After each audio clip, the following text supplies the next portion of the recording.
जम्मू कश्मीर अवामी action committee और पाकिस्तान से आए हुए फेडरल मिनिस्टर्स के दरमियान होने वाले मुज़ाकरात रात गए कामयाब हो गए हैं।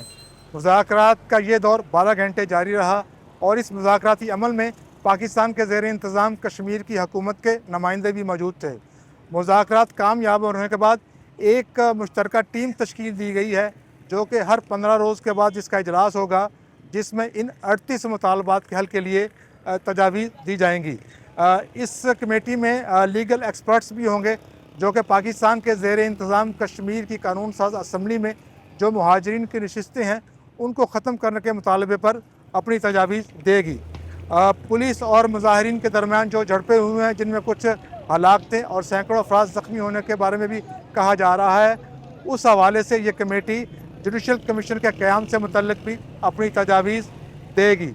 कौमी एक्शन कमेटी और मिनिस्टर्स के दरमियान जो मुज़ाकरात कामयाब हुए हैं, उसके बाद पाकिस्तान के ज़ेर इंतज़ाम कश्मीर में हालात मामूल पर आना शुरू हो गए हैं। दुकानें जुज़वी तौर पर खुल गई हैं, जबकि इंटरनेट सर्विस भी बहाल हो रही है।